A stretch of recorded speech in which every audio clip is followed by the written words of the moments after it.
ሰላም ጥዕና ሃበልና ፍትዋትን ክብራትን ቤተሰብ ትግራይ ብሮድካስት ሰርቪስ ሓድሽ እዋናዊ ዜናታት ሒዝና ልኩም ቀሪብና ኣለና ሓበራዊ ጻንሒትኩም ሰናካውን በመዕዳም ናብ ዝርዝራቱም ተሰጋጊርና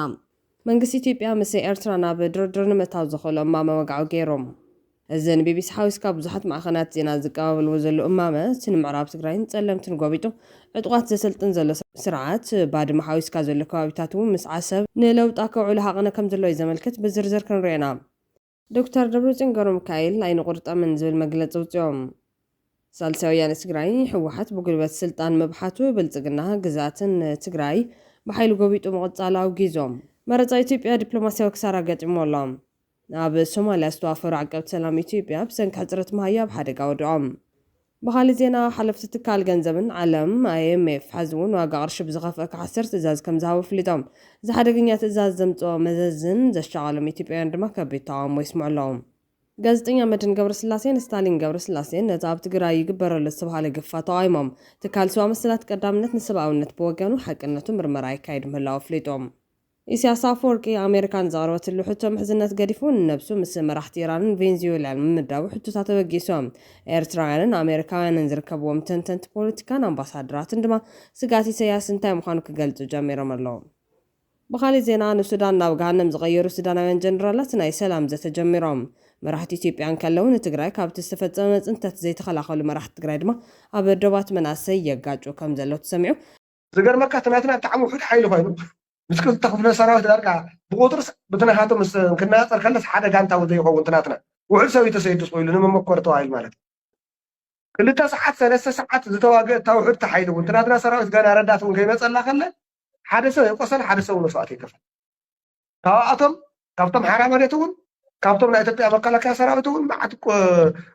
ቆስሉን ሞትን ኮይኑ ይፈይዱ ማለት እዚያቱም ካሉ ተገደስቲ መባልታትን ሒዝና ኣለና ምስ ትግራይ ብሮድካስት ሰርቪስ ጽንሖም بقدامنت مبال 1447 عيد الأضحى عرفة استتقم وقنات بمحجاز خبركم زقبا حفشوا بيت مخر قدات سلمنات كراي تصوعهم ونتحفى حفشوا بيت مخر قدات سلمنات كراي حج محمد كحسين مبال 1447 عيد الأضحى عرفة مسرت كرم وبزعلفوا ملختي وعم تحكم بعد عيد الأضحى عرفة استتقم وقنات بمحجاز خبركم زقبات زاربهم تبعل نسل السلام طولتنا نبزحلون بعليو زبالو حج محمد كحسين نسلام كلاتنا زبعكن كوني قباد مايلوم بريزيدنت شرع كل تقرأ الشيخ محمد آمن مصطفى بوغانوم عيد الأضحى عرفان تنخبر أبتقم زركو كفالات محبر سب مدقاف كون كم زقبا جنزيبهم مبل 1447 بعل عيد الأضحى عرفة 10 قنبت كلتاشن 10 عام تمرت بملا صعبت من تسلمنا بدمكات تخبر كبر بعليهم حلفتي تكال جنزب عالم IMF حزون وقارش بزغفك حسر تزاز كم زاوف ليتعم إذا حدا جنية تزازن زمتهم الزات نزش عالم إثيوبيا عندما كبيتعم ويسمع الله قلت له خلافات هجروا مع خنزين IMF نحم شاي جم مدى بقطع وريفورم من جم أبدي سوا زكاة وزن برنا يسمونات ميت زازي مولام توم كيلاتات وقارش مسنا وزاي بنك شرف بستعسر بزعلت في منجد كحسر من قستاو دقوماتات ببرن كتاف كمون وشتاو يعطاويتات جبرن مسفح حيال سقومتات كوستري حتى لهم از بوليستات نتراس دراويتاتن تكالات نقدن زسعبو قطبتاو صعبين دما واقع عرشك حسر مسفحفح الزغباب كقارر كمون نابرا مخبار كوسخ زقبر مخاني قلت الله زدمانة دروب سنك خويناتن كلو لاو قطوان تقودي زلو هزبه ناياتاويتات ممتمت مسارح بمقوار دمانة الموت ناي قبر مكان مسرح ناو حيالن تتصابان ناياتاو حادن كغيرو سقاتن تلالي لهم قراوي معخن جنزب IMF نبلتقنا زركو بوليس اوديت نمقوار كيلاتاتون او الدي ساباليخو توم كيلاتات دما منقستاو قطن يدقو مزبال نقر يتقفل ليو أخو ليكونن قبر بولت وفوسخ كساب حز قبر كاي وسخ أخو ليكونن ناي شرف سرعات حزون بأخو درجات تنساففن كرشب زي ناي حق إني واقع هاب عداقاتو على دولار بقمة رخيص له عرية زول تزازيو نمو محدار أبي وريد زولم زكاول على زمت تزازيو كاوهم في الزام وزاد ما كالي مرات إلن بس تقبار استغطو إثيوبيا عندما هاجرنا كم نايولك كوبانيا أوريت كتقبار ممرحي قبل زل سرعات مرحن بزعبا هاجر بقول بوليسي كنتو واو لا لاونتن ناتنت بوليسين كتشدر معلو ናይዚ ክፍለ ዘመን ዓብይ ላግፅኦም ኢትዮጵያ ኣብ ዝኾነ ይኹን ዘመን በዚ ደረጃ እዚ ኣብ ኢድ ምዕራባውያን ዓለም ወዲቓ ኣይትፈልጥን ሓገዝ እምበር ፖሊሲ ተቐቢላ ኣይትፈልጥን ንህዝቢ ኢትዮጵያ ዘለና መልእኽቲ ሓደ ጥራሕ እዩ ንባዓትካ ቁጥቦት ዝኸፍአ ገና ይጅምር እዮም ዘለካ ካሊእ ኣማራፂ ነዚ ስርዓት እዚ ብግዚኡ ምእላይ ጥራሕን ዝብል ተቃውሞ እናስምዖም ብሓቂ እውን IMF ኣብ ሓምሻይ ገምጋሙ ወግዓዊ ዝገበሮም ነጥብታት ድሮኳ ብከቢድ ናብራ ሕሰም ዝሳቐ ዘሎ ኣብ ማእኸላይን ትሑትን እቶት ዘለዎም ሕብረተሰብ ዝገደደ ቁጠባዊ ፀልማት ዘምፅኦም እቶት ውሽጢ ሃገር ምጥባቕ መጠን ግብሪ ምስፋሕን ድጎማታት መንግስቲ በብደረጃ ሙሉእ ብሙሉእ ምልዓልን ዝብሉ ናይ IMF ለበዋታት ዜጋታት ሕዚ ካብ ዘለዎም ድሙር ቁጠባዊ ውድቀት ወፃኢ ካሊእ ክሽከሞ ዘይኽእሉ ተወሳኺ ከቢድ ሸኽሚ ዝፅዕን እዮም ከምቲ ልሙድ ናይዚ ሓምሻይ ገምጋምን ለበዋን ናይ IMF ቀጥታ ስርዓት ግዳያት ዝኾኑ ቀወምቲ ተኸፈልቲ ማያን ዕለታዊ እቶት ዝረኽቡ ዜጋታትን እዮም ኣብ ንብስ ወከፍ መዓልቲ ናይ ቅርሺ ምዕዳግ እናደኸማ ኣብ ዝኸደሉ ዘሎ ኩነታት ምሓሽ ናይ ሸርፊ ግምት ዝያዳ ምቅልጣፍ ማለት እውን መሰረታዊ ሃለኽቲ ሓዊሱ ከም ነዳዲ ትራንስፖርት መድሓኒትን ናይ ምግቢ ናውትን ዋጋታቶም ኣብ ሓፂር ግዜ ዕፅፊ ክኸውን ምግባር ማለት እዮም ቅድሚ ሕዚ ንህዝቢ ብውሕዱ ደገፍ ዝገብሩ ዝነበሩ መሰረታዊ ድጎማታት መንግስቲ ምልዓሎም ነቲ ማእኸላይ ክፋል ናብቲ ታሕተዋይ ደረጃ ዝደፍኦ ክኸውን ከሎም ነቲ ትሑት ማሕበረሰብ ድማ ናይ ዕለት ምግቢ እኳ ክሽፍን ናብ ዘይኽእለሉ ፍጹም ፃዕሪ ሞት የትዎ እዮም ካሊእ ጎና ጎኒ ዝመፅእ ኣገዳድን ናይ ታክስን ግብርን ምእካብ ፖሊሲ ናይ ሰባት ዓቕሚ ምዕዳግ ብከቢድ ኩነታት ብምቁልቋሉ ምክንያት ዕዳጋ ኣብ ዝቆመሉን ናይ ንግዲ ምንቅስቃሳት ኣብ ዝደኽመሉን በዚ እዋን እዚ ግብርን ታክስን ንምስፋሕ ዝግበር ፀቕጢ ኣናሽቱ ነጋዶ ካብ ዕዳጋ ወፃኢ ክኾኑን ክዕፀውን የገድዶም እዚ ማለት ድማ ምዕፃው ንግዲ ጥራሕ ከይኮነስ ስራሕ ስነት ብዝለዓለ ደረጃ ከም ዝወስኽ ብምግባር ኣብ ህልውና ስድራ ቤታዊ ቀጥታዊ ሓደጋ የንፅላል እዮም ኣብዚ ሕዚ ሰዓት ንብዙሓት እቲ ዓብይ ጭንቀት እቲ ናብራ ምኽባር ዝጓዓዘሉ ፍጥነት እቲ ናይ ሰባት እቶት ዝውስኸሉ ፍጥነትን ሰማይን ምድርን ምዃኑ እዮም እዚ ኩነታት እዚ ኣብ ማእኸላይን ትሑትን እቶት ዘለዎም ማሕበረሰብ መውፅእ ዘይብሉ ሓደገኛ ናይ ፋይናንስ መፈንጥራ ይፈጥር ዜጋታት መሰረታዊ ዝተባሃሉ ናይ ሕክምና ትምህርትን ክራይ ቤትን ወፃኢታት እኳ ክሽፍኑ ሲኢኖም ንህልውና ክብሉ ጥራሕ ክኸፍሉ እውን ኣብ ዘይኽእሉ ናይ ዕድዓን ክልል ውሽጢ ከኣትዉ ይግደዶም እዚ ሓምሻይ ገምጋምን ለበዋ ናይ IMF ናብ ተግባር ክቕየር እንከሎ ዝፍጠር ነገር ኣዝዩ ሸቕልን ጨካንን እዮም ኣብዚ ሕዚ ዘሎ ቁጠባዊ ፀቕጢ ተወሳኺ ከቢድ ፀቕጢ ዝውስኽ ብምዃኑ ናይ ፅባሕ ዕድል ንተራ ዜጋ ናይ ህልውና ቃልሲ እምበር ተራ ናይ ፋይናንስ ምስትኽኻል ኣይኮነን ናብራ ንምስዓሪ ዝግበር ፃዕሪ ዝያዳ እናኸበደ ሂወት ናይ ምራሕ ዓቕሚ ድማ ካብ ዕለት ናብ ዕለት እናተፀንቀቐ ዝኸደሉ ኣገዳድን ፈታንን እዋን ኣብ ቅድሜና ይፅበየና ኣሎ ፈጣሪ ነዚ ህዝቢ መዋፅኦ የምፀሉ ካብ ምባል ወፃኢ ዝበሃል ነገር የለን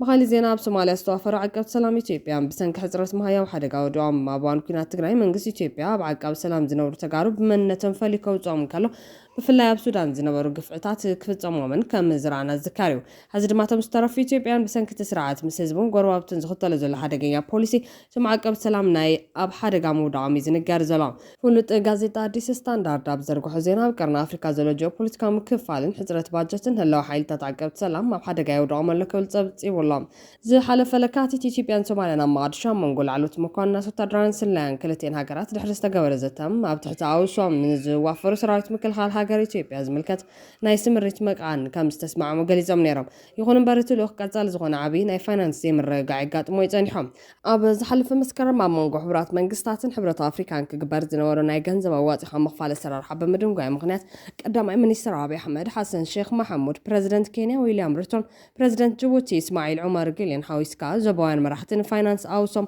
نمزتا أبي إثيوبيا تراخيبهم نيرام هذه قنت كلمة صناعة سلام ستوكهولم زوج حدش تبطأ بسنكي جيوبوليتيكا مكفالاتن كبيد حزرة باجتن علم الخوص الرحيتات عقبت سلام وحادقا وديوم اللو قدرتهم عمل العالم زوافر وعقبت سلام بعصر شعات ميتاو بمنكاب زحالة في 25 عامتات نبتز تحت درجة وريد الله كنتات زواقرنا أفريكان لوخ أوسم من زمل كدما سهارة تحتي ندفع عبي مدرخ عقبت سلام كويني غطلة لتبايلوم تلغدا ما يلوخ آتمي ستاكيوز تمسرسل لوخ دقفن من رقان حبرة أفريكا بصوماليا وصوم أمانغو إثيوبيا سوماليان بسنكناي سوماليلاند ودبو علتفتير زنوار الدبلوماسيا وطري دحر مهدوس تمسرتهم متلو خجن بسنكناي حبرات منقستات حبرة أفريكا جنزب وواطيخا مخفال السرار حمدون قايب زاقيد كبيد ناي فاينانس يمرقع يقات مالو تباهيلو لام بيت مخرج حبرات منقستات عدمة الوخ كسابة تحساس 2026 كوانتا ناوحو قطال حزرة باجتن كلتا بليون دولار زبط احنا يجنزو قلتن كم زلة تنقعون لو يخون برامي زي 2026 حبرة أوروبا ناي 75 مليون يورو حاجز كم زبر كترقاقيتهم أبز إثيوبيا زوافر الطحايلك أب شو منتشن 300 ناي زمن إيه ودك ناب 3440 2016 ናብ ዘበን ብልጽግና እኳ እንተነከ ብሰንኪ ሕፅረት ባጀት ግን ኣብ ሓደጋ ይወድቑ ምህላው እዩ ዝግለጽ ዘሎ ቅድሚ ዝምግጣሙ ተጋሩ ዓቀብቲ ሰላም ዝነበሩ ወገናት ኣብ ሓደጋ ከም ዝወድቑ ቅድሚያ ንሰብኣዊ ምስላት ዝተባሃለ ትካል ብተደጋጋሚ ከጠንቀቐን ዓገበ ክብልን ከም ዝጸንሐ ይዝከር እዩ ኣብ እዋን ኩናት ትግራይ ስርሖም ገዲፎም ናብ ኢትዮጵያ ክኣትዉ ዝተገደዱ ናብ ኢትዮጵያ ኣይንምለስን በማል ኣብ ሱዳን ዝተረፉ ኣባላት ዓቀብቲ ሰላም ኢትዮጵያ ዝነበሩ ተጋሩ መውቃዕቲ ሓዊስካ ብዙሓት ግፍዕታት ምፍጻሙ ይርስዓን ቁጥሮም ልዕሊ 300 ዝኾኑ ወታደራዊ ሰብ ሞያ ቅድሚ ሕዚ ዝተወሰነ ራሽን ይወሃቦም ዋላ እኳ እንተነበረ ድሕሪ ግን ሙሉእ ብሙሉእ ጠጠው ኢሎም ህይወቶም ንምድሓን ኣብ በረኻታት ገዳሪፍ መዓልታዊ ስራሕ ንምስራሕ ቀንፈት ዘውክብሉ ከም ዝተጋደዱ ይርስዓን እዞም ዓቀብቲ ሰላም ነበር ኣብ ኢትዮጵያ ባንኪ ሒሳቦም ተኣጊዱ ስድሮም ተበቲኑ ኣብ ከቢድ ፀገም ወዲቖም ምንባሮም እውን ዝዝንጋዕ ኣይኮነን በኻሊ ወገን መንግስቲ ኢትዮጵያ መረፃ ዲፕሎማስያዊ ክሳራ ገጢሞም ሕብረት ኣውሮፓ ንናይ ሎሚ ዓመት ምርጫ ኢትዮጵያ ኣይዕዘበን ምባሉ ዓብዪ ክሳራ ምዃኑ ተገሊጾም ዕለት 24 ጉንበት 2018 ዓ.ም ንዝካየድ መበል 7ይ ሃገራዊ መረፃ ልኡኽ ኣህጉራውያን ተዓዘብቲ በዚ ሰሙን እዚ ናብ ኣዲስ ኣበባ ምእታው ክጅምር ምዃኑ ምርጫ 2018 ኢትዮጵያ ኢንሳይደር ሓቢሮም ልኡኽ ተዓዘብቲ ሕብረት ኣፍሪካ ትማልሎምን ናብ ኣዲስ ኣበባ ከም ዝኣቱ ዘረጋገፀ ክኸውን ከሎ ብወገን በየነ መንግስታት ምብራቕ ኣፍሪካ ኢጋድ ካብ 6 ሃገራት ዝተውፃፁ 24 ተዓዘብቲ ብዕለት 24 ጉንበት ናብ ኢትዮጵያ ከም ዘለኸ ኣፍሊጦም ሕብረት ኣውሮፓ ወግዓዊ ልኡኽ ተዓዘብቲ ከም ዘይሰድድ ብጽሑፍ ዘረጋገፀ እኳ እንተኾነ ሓፈሻዊ ሃዋህው እቲ ምርጫ ዝከኣተሉ ውሱን ቁፅሪ ዘለዎም ሰብ ሞያ ፖለቲካ ከም ዝልኽ ናይቲ ምርጫ 2018 ኢትዮጵያ ኢንሳይደር ምንጭታት ጠቒሶም ኣለዉ ኣብቲ ናይ 1997 ታሪኻዊ ምርጫ 319 ኣህጉራውያን ተዓዘብቲ ብምስታፍ እቲ ዝለዓለ ቁፅሪ ኣህጉራውያን ተዓዘብቲ ተመዝጊቡ ዝነበረ ክኸውን ከሎ ኣብዚ ናይ ሎሚ ዓመት መበል 7ይ ሓፈሻዊ ምርጫ ግን ክሳብ ሕዚ ካብ ሕብረት ኣፍሪካን ኢጋድን ወፃኢ ካሊእ ወግዓዊ ኣህጉራዊ ተዓዛቢ ምህላው ኣይተረጋገፀን ንሱዳን ናብ ገሃነም ዝቐየሩ ሱዳናውያን ጀነራላት ናይ ሰላም ዘተ ጀሚሮም መራሕቲ ኢትዮጵያን ከለው ንትግራይ ካብቲ ዝተፈጸመ ጽንተት ዘይከላኸሉ መራሕቲ ትግራይ ድማ ኣብ ዶባት መናሰይ የጋጩ ከም ዘሎ ተሰሚዖም ሓድሽ ምዕባልታት ሱዳን ብዝምልከት ሰራዊት ሱዳን ኣብ ግዛት ኮርዶፋን ልዕሊ 80 ወታደራዊ ተሽከርከርቲ RSF ከም ዘቃጸለ ኣፍሊጡሎም ዝተፈላለየ ዕጥቂ ዝጸዓና ተሽከርከርቲ ብሓይሊ ኣየር ሱዳን ከም ዝተሓምሽሻ ተገሊጾም ኣብ ውሽጢ ዳዕመል ሰሪዕ ዝተወልዐ ናዕቢ ናብ ተኹስ ተሰጋገይሩሎ RSF ብዓሌት ተኸፋፊሉ ኣብ ዝታኾሰሉዋን ብዙሓት ኣባላት ራሕሪሖሞ ይወፅለው ዝብል ሓበሬታ እውን እናወፀ ይዝርካብ ሰራዊት ሱዳን ካብ ደቡብ ኢትዮጵያ ቅርበት ዘለዋ ከተማ ከም ዝተዋፀረ ዝፍለጥ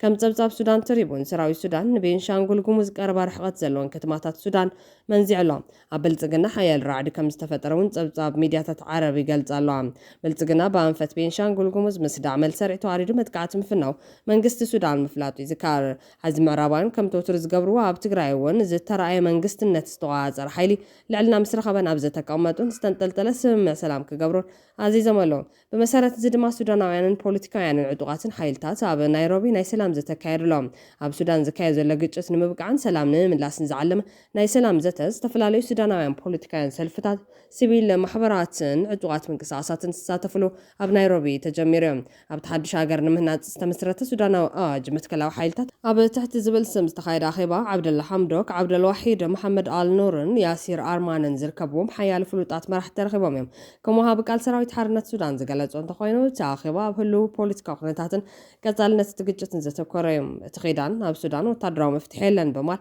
ሓይልታት ምክልኻል ሱዳን ንቁልጡፍ ደገፍ ሓይልታት ነቲ ኣብ 2025 ዝቐረበ ናይ ሰላም መንገዲ ንድፊ ንክሕግዙ ጸቕጥን ክግበር ጸዊዖም ተሳተፍቲ እቲ ኣኼባ ነቲ ግጭት ዘብቅዕን ድሌት ህዝቢ ሱዳን ንሰላምን ዲሞክራስን ዘማልእን ኩሉ መዳይ ፖለቲካዊ መፍትሒ ንምምጻእ ሓበራዊ ጻዕርታት ክጠናኸር ከም ዝግባእ ኣስሚሮም ኣለዉ ብሓጺሩ እቶም ንሱዳን ናብ ገሃነም ዝቐየሩ ሱዳናውያን ጀነራላት ናይ ሰላም ዘተ ጀሚሮም ማለት እዮም ካብዚ ክምሃሩ ፍቃደኛታት ዘይኮኑ መራሕቲ ኢትዮጵያን ከለው ንትግራይ ካብቲ ዝተፈጸመ ጽንተት ዘይከላኸሉ መራሕቲ ትግራይ ድማ ኣብ ዶባት መናሰይ የጋጩ ከም ዘሎ ተሰሚዑሎም ድሮኳስ ብዛዕባ እቲ ኣብ መንጎ መናሰይ ተጋሩ ክካየድ ዝተወጠነ ደም ምፍሳስ ብኽልቲኡ ገጽ ፕሮፓጋንዳ ክስርሐሉ ተጀሚሩሎ በቲ ሓደ ገጽ ዘሎ ፕሮፓጋንዳ ሓይሊ ሰላም ትግራይ ግንባር 4 ዶግዓ ኣብ ክልተ ጣብያታት ምቆጻር ከም ዝገበረ ካብ ከባቢ ዶግዓ ራያ ዝወፁ ሓበሬታታት ከም ዘመላኽትዎ ሓይሊ ሰላም ትግራይ ግንባር 4 ዶግዓ ንዝሓለፉ 3 መዓልታት ናብ መሬት ትግራይ ብምእታው ሓድሽ ወታደራዊ ምንቅስቃስ ከም ዝገበረ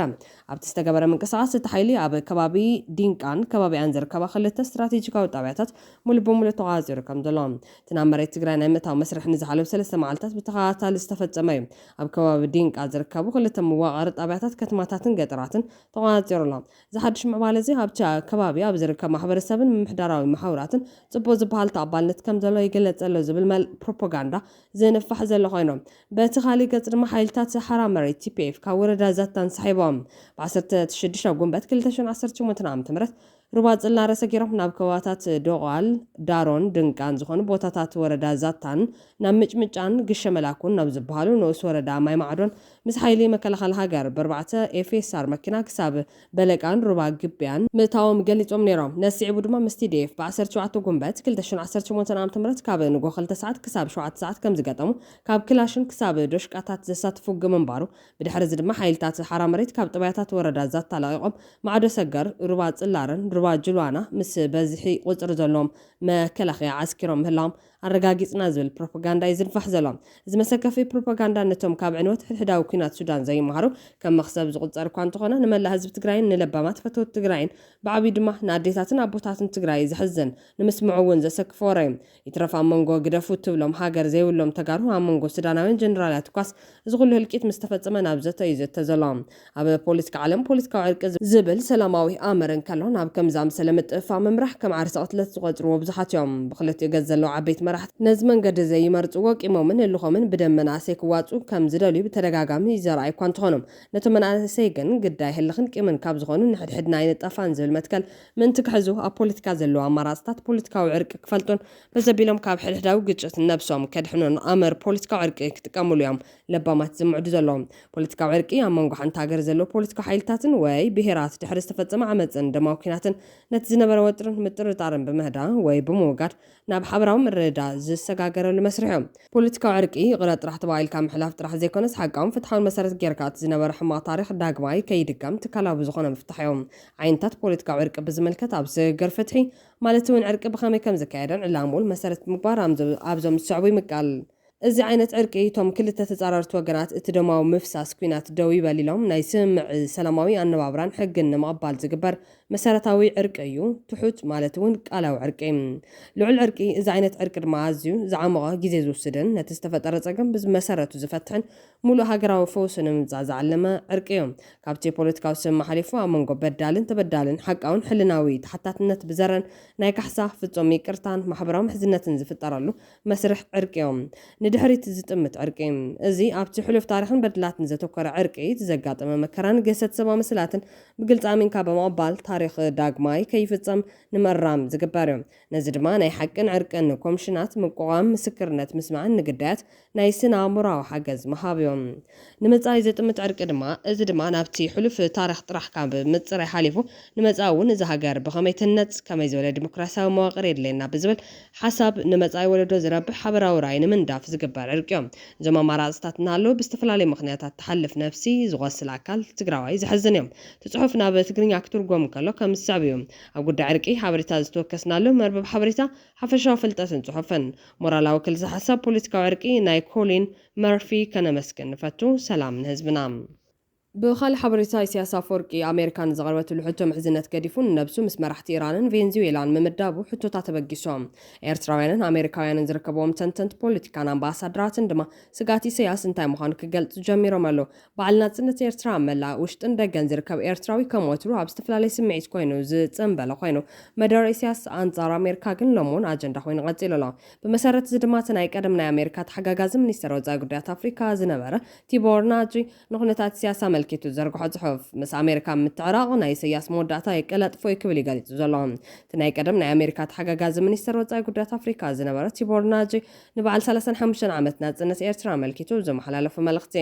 ኣብ ልዕሊ ምምሕዳር ፕረዚደንት ኢሳያስ ኣፈወርቂ በሊሕ ነቐፌታ ሰንዚሩ እቲ ኣምባሳደር ህዝቢ ኤርትራ ነጻነቱ ዝኸፈሉ መስዋዕትን ዘራዮ ጽንዓትን ዝናድ ኮይኑ በቲ ሓደ ወገን ግን ንዜጋታቱ መሰል ብምንፋግ ነቲ ሃገር ናብ ዓባይ ቤት ማሰርቲ ቀይርዋ ዘሎ ዝበሎ ናይ ኣስመራ ገዛይ ብጽኑዕ ቆኒኑ ኣሎ እዚ ናይ ናጂ ተሪር ርእቶ ዋሽንግተን ኣስመራን ነቲ ዝነበረ ዝሻኸረ ዝምድናታትን ንምሕዳስን ማዕቐባትን ምልዓልን ምልክታት የርኢ ኣብ ዘለዋሉ ናይ ሕዚ እዋን ምውፁእ ድማ ነቲ ጉዳይ ዝያዳ መዘራርቢ ገይርዎ ኣሎ እቲ ዲፕሎማስያዊ ኣብ መልእኽቱ ብዙሕ ሰብ ዘይተጸበዩን ስትራቴጂካዊ ትርጉም ዘለዎም ፖለቲካዊ ትንቢት ዘካፈለ ኮይኑ ንፕረዚደንት ኢሳያስ ምስ ኣሜሪካ ዝሕሸ ዝምድና ንምፍጣር ማዕጾም ክፉት ክገብር እዩ ዝብል ተስፋ ከም ዘሎ ገሊጾም ኮይኑ ግና ናጂ ከም ዘመልክቶ ዘዲፕሎማስያዊ ምቅርራብን ግልጽነት ንመንግስቲ ኤርትራ ምርግጋዕ ዘይኮነስ ውድቀት እቲ ገዛኢ ዘቀላጥፍ ሓጓፍ ይፈጥር ኢሎ ኣሜሪካ ምስ ኤርትራ ዘለዋ ዝምድና እንተ መሓየሸት እኳ ዝመጽእ ሓድሽ ፖለቲካዊ ምዕራፍ መንግስቲ ኢሳያስ መውደቕ መንገዲ ፀራጊ ከም ዝኸውን ብምሕባር ፍሉይ ዲፕሎማስያዊ ኣረኣእያ አንጸባሪቑ ኣሎ። ኤርትራዊ መምህር ተመስገን ካሕሳይ ብወገኑ ዓመት መጸት ዘይቕበጽ መልእኽቲ ኢሳያስ ኣፈወርቂ ኣብ መዓልቲ ልደት ኤርትራ ኣገዳሲ ምዕራፍ ዝሕዝ ምዃኑ ብምምልካት ኣብዚ ዓመት እዚ ካብ ካልኦት ዓመታት ፍሉይ ዝገብሮ ድማ ምሕደራ ኣሜሪካ በጊስዎ ዘሎ ሓድሽ ናይ ዝምድና መንፈስ መሰረት ዝገበረ ዕላዊ ናይ ዩሃና መልእኽቲ ምስዳድ እዮም። በኣንጻሩ ብወገን መራሒ ኤርትራ እቲ ህዝቢ ብህንጡይነት ዝተጸበዩ ሓድሽ ምዕራፍ ንጎኒ ገዲፉ ንምምሕዳር ትራምፕ ኣብ ወራርን ኩናትን ብቬንዙዌላን ኢራንን ዝኸሰሰን ጉጉይ ፖሊሲ ኣሜሪካ ኣብ ምግባት ጸጋታት ካልኦት ሃገራት ምምዝማዝ ሕሱር ጉልበት ሰብ ኣብ ምውሳኽ ግብርን ታሪፍን ዘይዝረበሉ ዝተኸዘነ ኣስታት 4 ትሪልዮን ዕዳ ኣሜሪካ ወዘተ ሓጢኣት ዘርዘረን መደረ እዩ ነይሩ ዝብል መዘኻኸሪ ብምሃብ ኣብ መወዳእታ ድማ ኣብ 2026 ተስፋ ዘይኮነ ስጋ ዘብል ጉዳይ ከም ዘሎ ሓቢሮም እቲ ንብዙሓት ጉዱሳት ተሰከፈ ድማ እዚ መደረ ንምንታይ ሎሚ ኣድለየ ዝብል እዩ ክብል እዩ ዝሓትት ብውልቃዊ እምነተይ እዚ ገጽ ምምላስ ምምሕዳር ትራምፕ ናብ ኤርትራውያን ንምምሕዳር ኢሳያስ ሓድሽ ስክፍታ ብምፍጣሩ ኣብ ውሽጣዊ ጉዳይና ኣይትእትው ወይ ኣይትምፁ ዝብል መልእኽቲ ዝሓዘለ እዩ ዝመስል ዝብል መምህር ተመስገን ካሕሳይ ኢሳያስ ኣፈወርቂ ነዚ ሓድሽ ተበግሶ ፕረዚደንት ትራምፕ ብዝምልከት ሓንቲ ቃል ተዛረበን ቶም ዘይ ምኽንያት እናበለ ዓመት መፀ ከም ምኽንያት ብዘቕረቦም እገዳታት ክለዓሉ ሓድሽ ተስፋ ንቁጠባዊ ሕወይትን ህንፀት ሃገርን እውን ኣይጠቐሰን። ዝገርም ድማ ዝግበሩ ክልታዊ ዝምድናታት ማዕረ ምክባር ክኾኑ ከም ዘለዎም ብምሕባር ኤኣይ ቴክኖሎጂ ኣፅዋር ስለ ዘለካ ድላይካ ትገብር ማለት ኣይኮነን ብማል እውን ይወቅስ እዮም። እቲ ንቡር ሓቂ ግና ምምሕዳር ትራምፕ ነዚ ዝምድና ናብ ንቡር ክመልሱ እንተኮይኑ ድማ መጀመርያ ነዞም እገዳታት ከልዕሎም ኣሎ። እቲ ቀንዲ ውራይ ኢሳያስ ክኸውን ዝነበሮ ድማ ወቐሳ ዘይኮነስ እገዳ ተላዒሉ ንቡር ዝምድና ንምምላስ ብወገን ኤርትራ ድሌት ከም ዘሎ ክሕብር ምተገባ ይበል። ንሕድሕዱ ዝጋጮ ደጋፍ ኤርትራውያንን ንኢሳያስ ኣብ ወፃኢ ዝነቐፈ መምህር ተመስገን ስልጣን ንምርካብ ዝዓለመ ምዃኑ ብምምልካት እዚ ስልጣን ሃገር ናይ ምርካብ ሜላ ምስቲ ኢሳያስ ዘለዎ ሕልሚ ዓባይ ኢትዮጵያ ዘምክን እኳ እንተኾነ ምስቲ ኢሳያስ ናብ ወዲ ኣብርሃም ከስግሮ ዝደሊ ስልጣን ግና ዝቃደ ኣይኮነን። እዞም ሰዓብቲ መሲሎም ስእሉ እናተሰከሙ ግና ቀንዲ መንቆርቲ ኢሳያስ ነታ ብሰንኪ መራሕታ ምስ ኢትዮጵያ ትغሪና ትደሚ ዘላ ትግራይ እውን ዘቕበሉ ኣይኮነን። ስለዚ ነዚ ጀሚሩ ዘሎ ጽምዶ ህዝብታት ኤርትራን ትግራይን ብስውር ዝቃወሙ እዮም። ስእሊ ኢሳያስ ኣፈወርቂ ኣብ ዝባና ኣንስቲ ግደፍ ኣብ ሓላፍ መንገዲ ዝርዮ ጽርግያ እምበር ኣብቲ ጽምብል ዝግበረሉ ኣድራሽ ክሰቕልዎ ድሌት የብሎም ክብል ዝወቀስ ኣብ መወዳእታ መራሒ ኤርትራ ኢሳያስ ኣፈወርቂ ካብ ምስ ኣሜሪካ ምስ ቻይናን ሩስያን ይሕሾም ምስ ኣሜሪካ ክሰርሕ እንተኮይኑ ድማ ቀዳምነት ውሕስነት ስልጣኑን ስድራ ቤቱን ምስ ዝሕሎ ጥራሕ እዮም። ስልጣን ናብ ውላዱ ዘሰጋገረሉ ዕድል ድማ ቀዳምነት ዝሰርዑ እዮም። ህዝቢ ኤርትራ ግና ካብ ኣሜሪካ ጀሚሩ ምስ ኩሎም ሓያላት ሃገራት ክፉት ዝምድና ምዕባለ ቁጠባ ክህልዎ እዩ ዝመርጽ። መጀመርያ ግና ዋና ሃገሩ ኮይኑ ፍትሒ ረኺቡ ኣብ ሃገሩ ሰላም ክነብር እዩ ዝመርጽ። ድሕሪ ኢሳያስ ኤርትራ ናይ ውሕዳት ከይትኸውን ጥንቃ ኣይደለይም። ኢሳያስ ኣፈወርቂ ብሂወት ክሳብ ዘሎ ግና ንቡር ለውጢ ንቡር ኣሰራርሓ ንቡር ዝምድና ተስፋ ይብሎን ዝበለጸ ኣማራጺ ንኢሳያስ ኣፈወርቂ ስእሉ እናተሰከምካ ሞቱ ክሳብ መቓብሩ ብኽብሪ ምስናይ ግድን ኮይኑ ኣሎ። ኢሳያስ እውን ኣብ 2026 ድሮ ሰጊኡ ኣሎ ብማልዩ ጠንቂ ስጋቱ ገሊጹ ዘሎ ንጽምዶ ኣብ ሕቶ ዘውደቐ ጋዜጠኛ ደስታ ገብረመድህን ብወገኑ ርክብ ኢሳያስን ሕወሓትን ብመንጸር መደረ እንትምዘን ናይ ጎይታን ጊላን ኮይኑ ምህላው ኣመልኪቱ ዘሎ ጽምዶ ካብ መፈለምቱ ናይ ሓይሊ ምምጥጣን ሃሊዎ ዝተበገሰ ስለ ዘይነበረ ካብ ጥጁን ናብ ሻዕብያ ኣዛዝዩ ተፈጢሮም ሕዚ እውን ብናይ ምውሳን ዓቕሚ ስትራቴጂካዊ ጽግዕተኝነት ጽልዋን ኣጀንዳ ምቅላስን ከምኡ ድማ ካልኦት ኣማራጽታት ብምህላውን ዘይምህላውን እቲ ሚዛን ናብ ሻዕብያ እዩ ዛዚ ዝበለ ኮይኖም እኳዳስ ብጽሒት ብወገን ትግራይ ዘሎ ተጻማዲ እናንቆልቆለ ይመጽ ኣሎ። ኣብ ፈለማ ኣብ መንጎ ኤርትራን ትግራይን ዝግበር ማንዛዊ ምሕዝነት ተገይሩ ዝቐርብ ዝነበረ ርክብ ኣብ ከይዲ ብዙሓት ሓይልታት ፋኖ ናይ ዓፋር ናይ ሶማልያ ናይ ሱዳን አንዳርጋቸው ወዘተ ተሓዊሶምዎ ሕወሓት ኣብቲ ጽምዶ ሓንቲ ንእሽተይ ተዋሳኢት ጥራሕ ኮይናላ ብተሳትፎ ጥራሕ ዘይኮነስ ብኣገዳስነት ምስ ሻዕብያ ብዝህሉ ናይ ስን ሓሳብ ስኒት እውን ኣብ ጽምዶ ገና እናኣሰት ክትከይድ ትመስል ክብል ገሊጹ ኣሎም በቕሊ ኣኮይ እኮይ ይብል ኣድግንከ ዘይግዳዱ ዝብል ጋዜጠኛ ደስታ ገብረመድህን ጽምዶ ተበጋጊሱ ካብ ዝበሃለሉ እዋን ጀሚሩ ነቲ ርክብ ዕላዋ ምግባር ክልቲኦም ወገናት ዝተፈላለየ ህንጡይነት እዮም ኣርዮም። ብወገን ሕወሓት ነዚ ርክብ ዳርጋ ብወግዓዊ እዮም ቀልጢፎም ወኒኖምዎ ኣብ ወንበር ናይቲ ውድብ ኣብ ዝተፈላለየ እዋን ነዚ ኣንፊትዮም ኣብ ወግዓዊ መራኸቢ ሓፋሾም ነዚ ሰብኩን የንፀባርቑን። ኢሳያስ እቲ ርክብ ብዘይወግዓዊ መንገድታት ክንፀባረቕ ብምግባር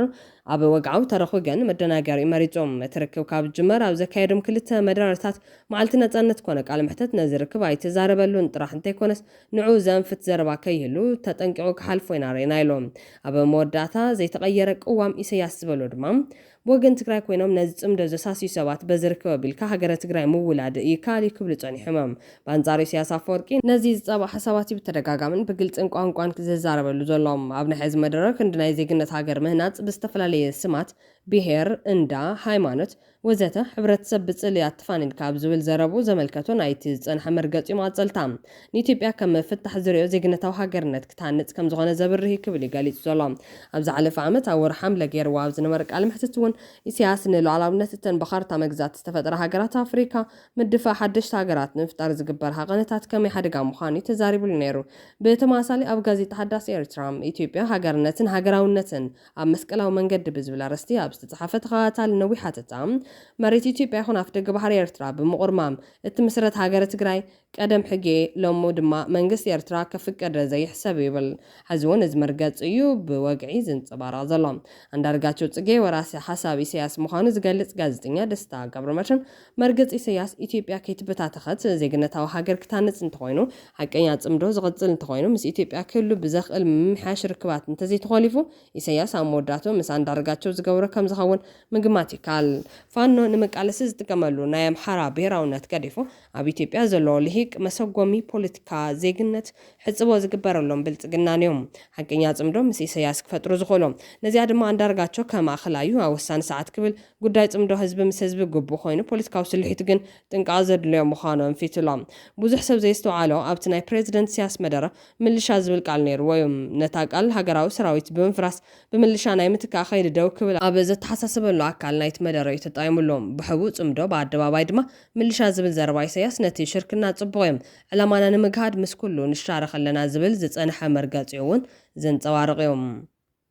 ዶክተር ደብረጽዮን ገብረሚካኤል ኣይንቆርጠምን ዝብል መግለጺ ኣውፅኦም እቲ ንዓወት 20 ጉንበት ተመልኪቱ ዝወፀ መግለጺ ተጋሩ ብማዕበላት ሽርሕን ውዲትን ከም ዘይሕለኹን ከም ዘይቁርጦምን ዘርኣየ ኩነት እዩ ዝብል ኮይኖም ዓወት 20 ጉንበት መሪሕ ውድብና ሕወሓት ብዘነጸረ ትኽክለኛ ናይ ቃልሲ ስትራቴጂን ስልትን ብመሰረት ብዝተሃነፀ ፖለቲካዊ ብቕዓት መላ ህዝቢ ትግራይን ሰራዊትናን ድማ ነቲ ዝተነጸረ ትኽክለኛ ናይ ቃልሲ ስትራቴጂን ስልትን ነኺሶም ብምሓዝ ብዘካየድዎ ዘይፀዓድ ተጋድሎን ክምህ ዘይብል ወያናይ ጽንዓትን ነቲ ብርእሲ ሓያላትን ከይተረፈ ዝሕገዝ ዝነበረ ገዚፍ ወታደራዊ ሚዛን ቀይሩ ክዕወት ኪሉ ዝበለ ኮይኖም ተኾነ ግን ሕዚ እውን ፖለቲካዊ ቃልስና ገና ይተዛዘመን ማእኸላይ መንግስቲ ዝኣተወ ቃል ኪዳን ኣፍሪሱ ብኩናት ክሰልጦ ዘይከኣለ ህዝቢ ካብ ህዝቢ ናይ ምጥፋእ ፕሮጀክት ብዙሕ ኩናት ክፍጽሞ ክንቀሳቐስ ጸኒሑ ኣሎ ክብል ከሲሱሎ ኣብ መወዳእታ ድማ መሰረታዊ ሕቶና ብኣግባቡ ክሳብ ዝመለስ ፖለቲካዊ ቃልስና ዝያዳ ተጠናኺሩ ከም ዝቕጽል እናረጋገጽኩም መላ ህዝቢ ትግራይ ኣብ ውሽጥን ወፃን ብኣውሮ ድማ መንእሰይ ትግራይ ከም ትማሊ ብልዑል ስምረትን ሓያል ብሔራዊ ውህደትን ነቲ ዘይሰግር ዝመስል ዝነበረ ዝተጠግነነ ኣዝዩ ጽንኩርን መድረኽ ዝሰገርናዮ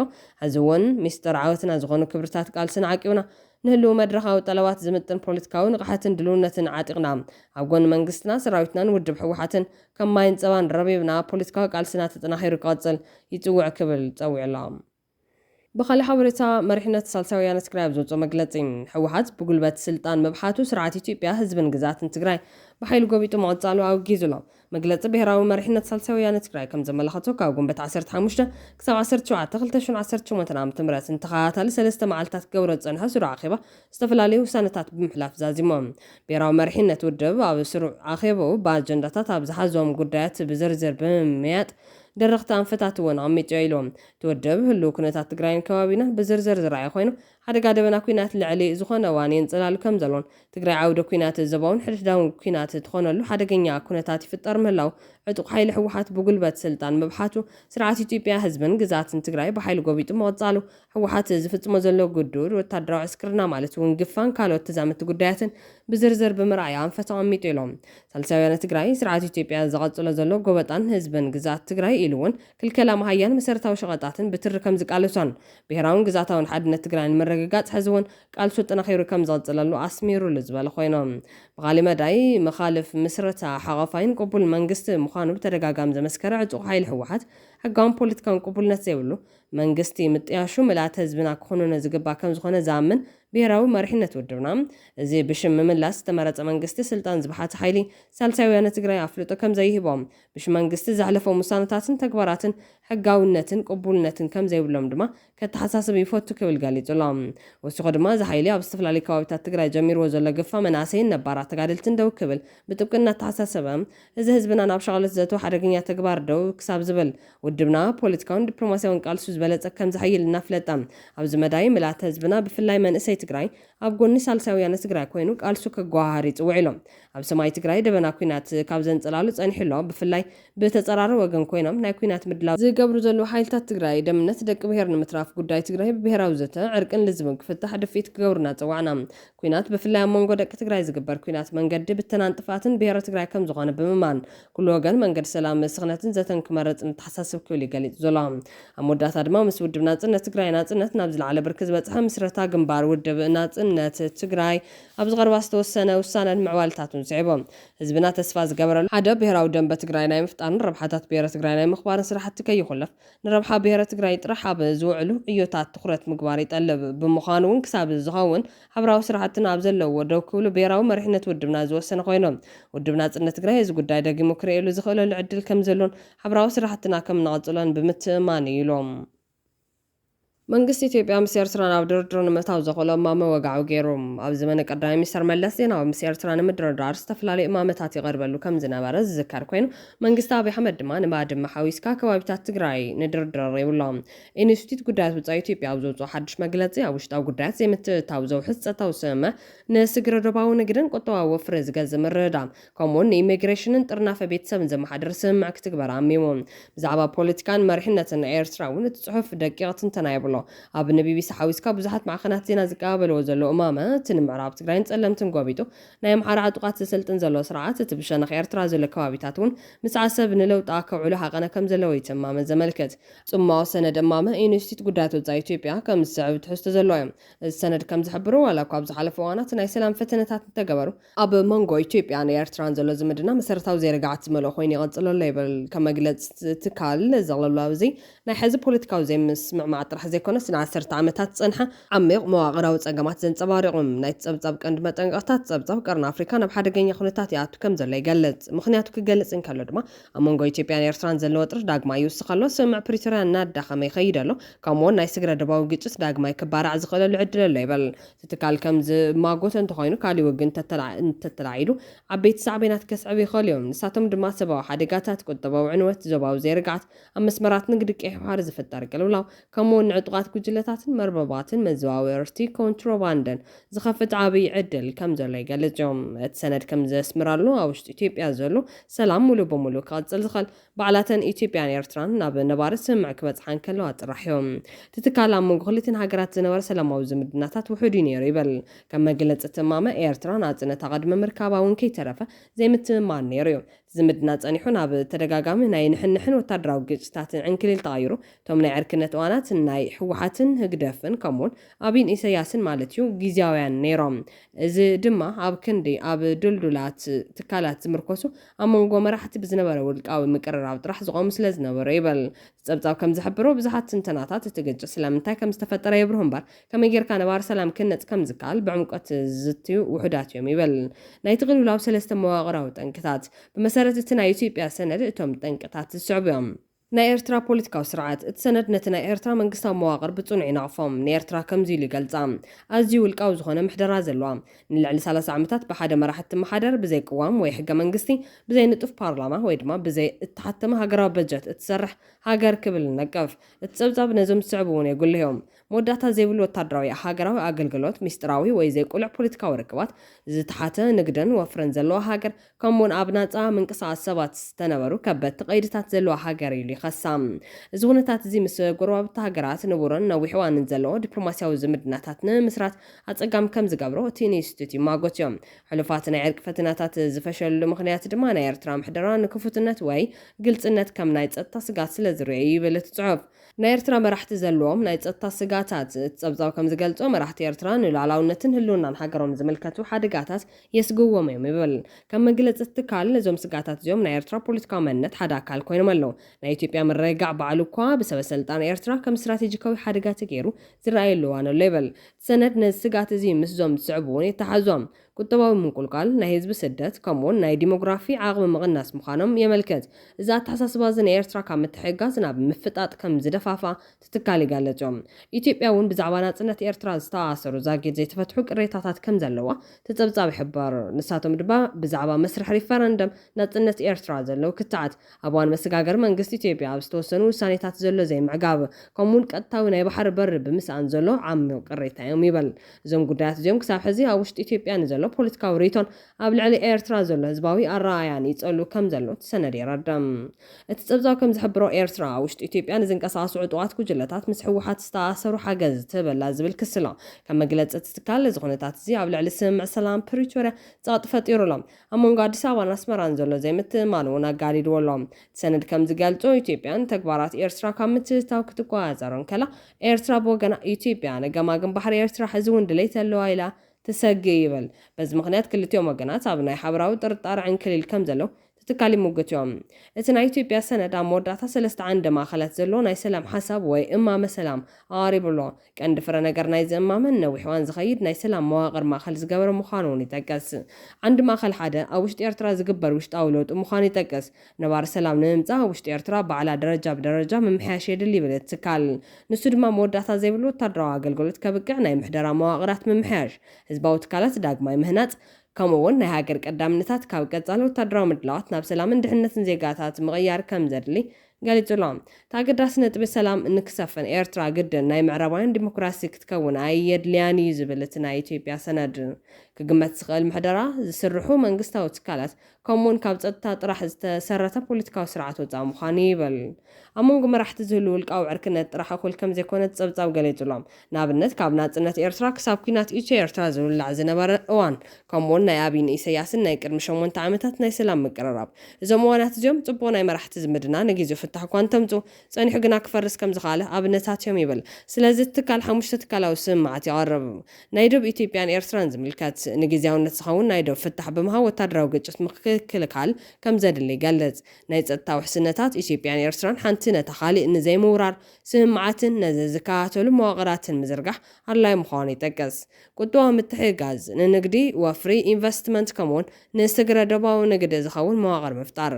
ምንቅስቓስ ሰባት ስደት ምንባር ምሕላፍ ከምኡውን ስድራ ቤት ዳግማይ ምእካብ ዝምልከቱ ስምምዓት ከም ዘድሊ ይገልጽ። ናይ ባሕሪ ስምምዕ ኢትዮጵያ ናብ ወደባት ኤርትራ ብፍላይ ድማ ዓሰብ እትጥቀመሉ ናይ ዘተ መዋቕር ምፍጣር ብወገን ኢትዮጵያ ከም ዝድለ የረድዮም። እዚ ሕዚ ዘሎ ዘይምትእምማን ኣዝዩ ልዑል ስለዝኾነ እሙናት ኣህጉራዊ ኣተዓራቕቲ ከድልዩ ከም ዝኽእሉ ጸብጻብ ሓቢሩሎም። ምምሕያሽ ዝምድናታት ጥራሕ እኹል ኣይኮነን ኣብ ክንዶ ትትካል ዝምዕዶ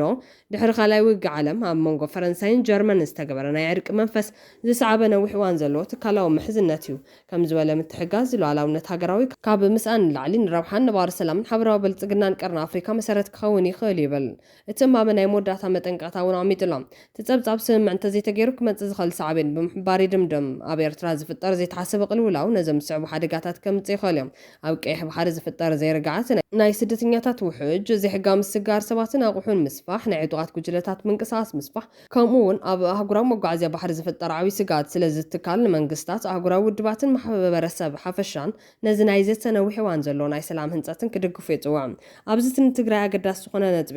ዝምድና ኤርትራን ኢትዮጵያን ክመሓይሽ እንተኮይኑ ጉዳይ ዶ ብግዜያዊ ስምምዕ ክድቅስ ከምኡውን ንተጠቃምነት ወደብ ዓሰብ ስምምዕ ክግበርን ከም ዘድሊ መንግስታዊ ትካል መጽናዕቲ ኢትዮጵያ ምግላጹ እዮም። እዚ ማለት ኤርትራ ነዚ ሰነድ እንተተቐቢላቶ ኢትዮጵያ ወደብ ዓሰብ ክትጥቀመሉ ኣፍ ደገ ባሕሪ ክትረክብ ኣብ ትሕቲ ኤርትራ ዘለዉ ግዛታትን ህዝብን ትግራይ ናብ ኤርትራ ክኸዱ መንግስቲ ኢትዮጵያ ሙሉእ ድሌት ከም ዘለዎ ዘመልክት እዮም። ኤርትራ ስምምዕ ኣልጀርስ ክትግበርን ነቲ ፈሪሱ ዝበሃል ውዕል ባዕዳዊ ምግዛቲ ሕጋዊ ባይታ ክረክብ ዘኽእል ዕድል ከተጣጥሕ ጻዕርታት ትገብር ከም ዘላ ዝፍለጥ ኮይኖም ነዚ ንትግራይ ብምዕራብ ጸለምትን ደቡብን ትግራይ ተኸቢባ ብወገን ኤርትራ እውን ብግዜያዊ ስምምዕ ዶብ ናብ መንቀራቕሮ ዘቱ ሰነድ ክትቅበሎ ድያ ዝብል ገና ዘይተመለሰ እዩ።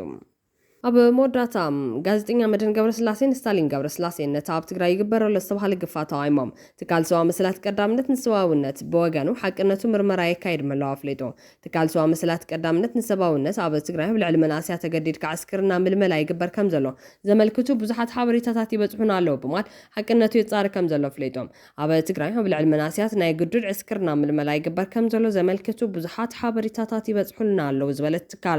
ትካልና እዚ ናይ ግዱድ ምልመላ ምህላው ይኹን ዘይምህላውን መረጋጋጽ ካብ ዝተፈላለዩ ከባቢታት መርቱዕታት ብምእካብ ዝረክብ እንትኸውን ሓፈሻዊ ውጽኢት ምርመራ ብቅርባ ግዜ ወግዓዊ ከም ዝገብር ንሕብር ክብል ቅድሚያ ንሰባ መሰላት ገሊጹሎም ጋዜጠኛ መድህን ገብረስላሴ ኣብ ትግራይ መሰከፍ ዝኾነ ግፋ ከም ዘሎ ብምግላጽ ኣብ ኣደባባይ ዝተቃወመት ኮይና ኣላ ብሓደ ሓደ ኣብ ልዕሊኣ ቃላዊ መጥቃዕቲ ክፍጸሙን ናብ ሕጊ ትቕረብ ክብሉን ተራዮም እዮም ስታሊን ገብረስላሴ ብወጋኑ ከም ዝበለ ነገር እንተሃልዩ ጠጠው ክብል ፀዊዕ ኣሎ ክነካፍለኩም ኢና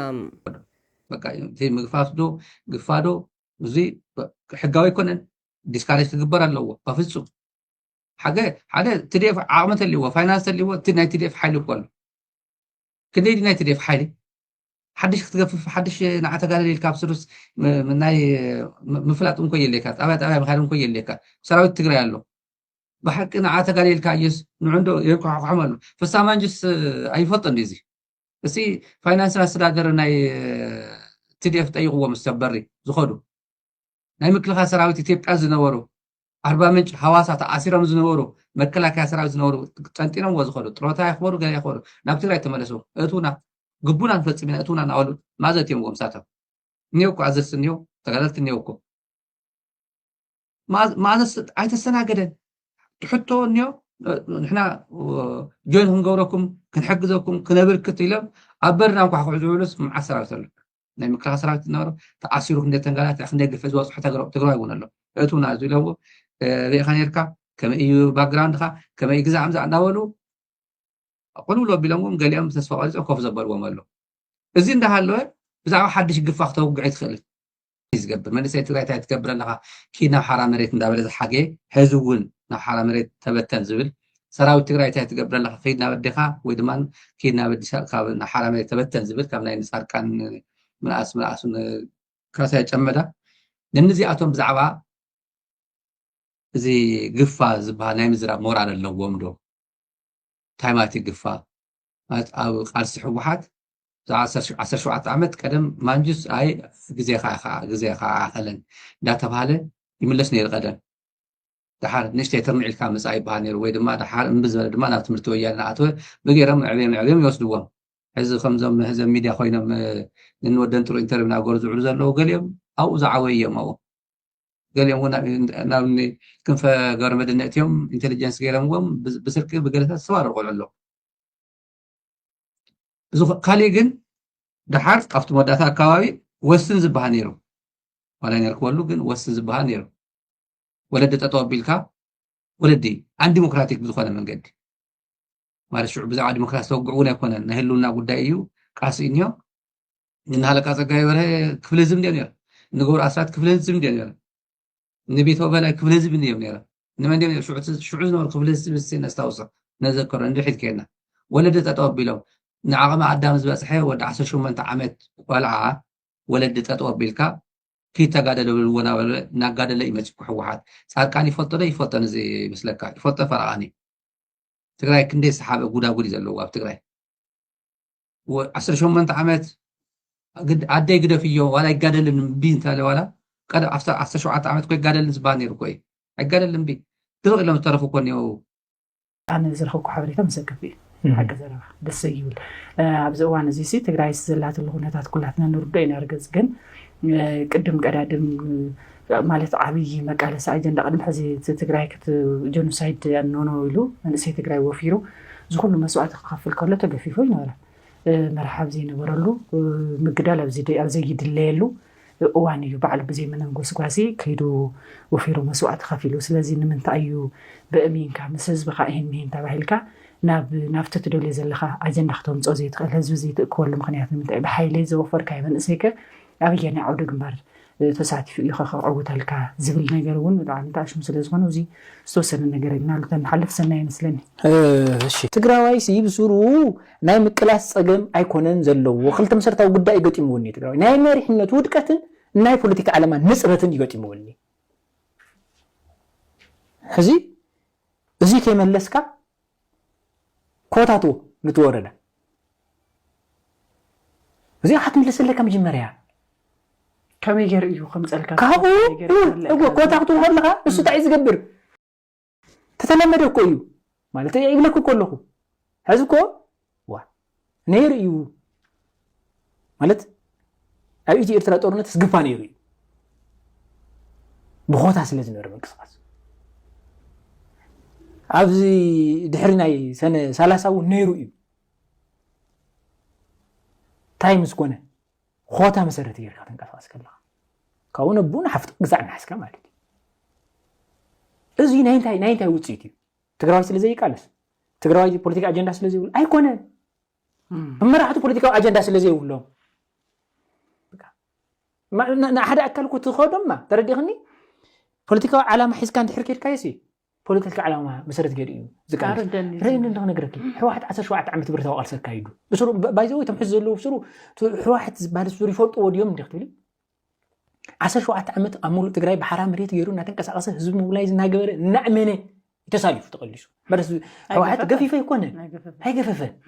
እንድሕር ስኻ ውላድ ሃሊካ ውላድካ ወይ ከዓ እንስኻ ዳሕና መንእሰይ ብዝዕድ መዚታ ኮይንካ ኣብ ገጠር ተትኹን ተገፊፍካ መሃልኻ ባይዘው እስኻ ተዚ ተገፊፍካ بعلت جزاخات السر بعلت جزاخات زي هلا أو جزا زلوا هتقوم تقولوا يخونوا صدر يخونوا ولا بحق يخونوا ولا جزا يخون يأثر كم زجيرو مالت تعيو زي توم تجارو مرحت اليوم توم تقالي سناز ملسنا يوم مرحتنا اليوم كم زجورو نازلوا نمتى خمس زجبر نمتى أنا خمسين نقالها تعزلنا كأود ما خملت زموكرو ويجزع زجبر دما بتقية مخالين ملسمها زي فتسم كاب تجرو عين السوات ጉዳይ ብስሩ ኩሉውን ኮኑ ዝግባእ ጌጋውን ክበሃል ዝግባእ ዕረፉውን ክበሃሉ ዝግባኦም ጉዳይ ይመስለንና ብኸምዚ መንገዲ ክትዕውቶ ትኽእል መጀመርያ ከምቲ ዝብልካዮ እቲ ንፅረት ፈጢርካ ዘተ ጌርካ ምስ ህዝቢ ተራኺብካ ህዝቢ ዝሓቶ ዘሎ ሕቶ እንታይ እዩ ብኸመይ ንውፃእ ኢልካ ተማኺርካ ፅሑፍ ኣቕሪብካ መእመን ኣቕሪብካ ድሕሪኡ ኣብቲ ዘተ ተምፅኦ ወይ ከእምነካ ወይ ተእምኑ ኢኻ ድሕሪኡ ፍታሕ ሒዝካ ክትመፅእ ኢኻ እንተዚኣ ኣለ ግን ኣነ ዘምፃኹልካ ጉዳይ እዚኣ እያ እዚኣ ትገብር ኣይትገብርን ዓይነት ነገር ተኮይኑ ግን ከምቲ ዝበልካዮ ትግራይ እንዳፍረስካ ብመዓልቱ ሰብ እንዳፈተንካ በይንካ ተርፈሉ ዕድል ምምችቻው እዚ ግቡእ ስለ ዘይኮነ ምናልባት ደጊሞም ክሪእዎ ዝገለዎም ጉዳይ እውን ይመስለና ምስቲ ናይ ምዕፃው ቤት ትምህርትታት ኣብ ቀረባ ግዜ ቀልጢፈን ኩላተን ናይ ውልቂ ይኹን ናይ መንግስቲ ኣብያተ ትምህርቲ ቀልጢፈን መደባተን ክጠናቐቓ ከም ዘለዎን ዝወረደ መምርሒ ተተሓሒዙ በቃ ኩናት ይመፅሉ እዩ ዝብል ብጣዕሚ ኣብቲ ናይ ኣብቲ ህዝቢ መነባብሮ ድማ ካሊእ ምንጋዕ ካሊእ ፀገም ዝፈጠረሉ ኩነታት ኣሎና እቲ ትግራይ ዘላትሉ ሕዚ ብጣዕሚ ኣሰካፊ ኩነታት ኢልካ ትገልፆ እዩ ከምቲ ዝበልካዮ እውን እቲ መንግስቲ መሊሰ እየ ዝበለ እቲ ብግዝያዊ ምምሕዳር ምምራሕ ወይ ከዓ ትግራይ ምቕፃል ጥፍኣት እዩ ዝበለ ኣካል ሕዚ እውን ጥፍኣት መንገዲ ዝወስደና ኣሎ ናብ ልምዓት ዝወስደና ኣሎ እንታይ እዩ ዝገብረና ዘሎ ዝብል ነገር ምንም ኣንፈት ኣብ ዘይተቐመጠሉ መንገዲ ሕዚ እውን ገፊፍካ ወሲድካ ብዛዕባ መሬት መልሱ ኢና ንበሃል እዩ መሬት መልሱ ማለት ቅድሚ ሕዚ ደኣ ዘይመልስዎ ዝኩሉ ሰራዊት ሒዞም ተነነን ኢሎም ከም ፃፀ ኣዲስ ኣበባ ክኸዱ ከለዉ ሲ ምዕራብ ትግራይ ሽዑ ኣይተረኣዮም እንድዩ ዝብል ሕቶ እዩ ዝሓተ ዘሎ ሰብ ተቅድሚ ሕዚ ዝጠፍኡ ደቅና ኸ ኣብዚ ነጢዎም ከይበልኩምና ሕዚ ኸ እንደገና ደቅና ደሊኹም መፂኹም ዝብል ካብቲ ህዝቢ ሓያል ተቃውሞ እዩ ዘጋጥሙ ዘለና ነዚ ተቃውሞ እዚ ድማ ብብረት ክምለስ እየ ማለት ድማ ነውሩ እዩ ካብ ናይ ደርጊ ሻዕብያ ዲ ተመሊሱ መፂና ዝብል እውን ለፍቲ ናይ ሻዕብያ ግዜ ትግራይ ዝነበረሉ እዋን ከምኦም ዓይነት እንዳምልሻ እዮም ወይ ከዓ እንዳ ወታደር እዮም ተባሃሉ ገዛውቲ ከምኦም ዓይነት ምግልታ አይገጥም ሕዚ ተመሳሳሊ ዝኾነ ስራሕ ስለ ዝግበር ዘሎ እቲ ህዝቢ ብጣዕሚ ሓያል ተቃውሞ ሓያል ንደት እዩ ዝብል ዘለና ፅቡቅ ውፅኢት እውን እዮም ፅንካብ ዘበሊና እዚ ጉዳይ ዝነልዕሎ ዘለና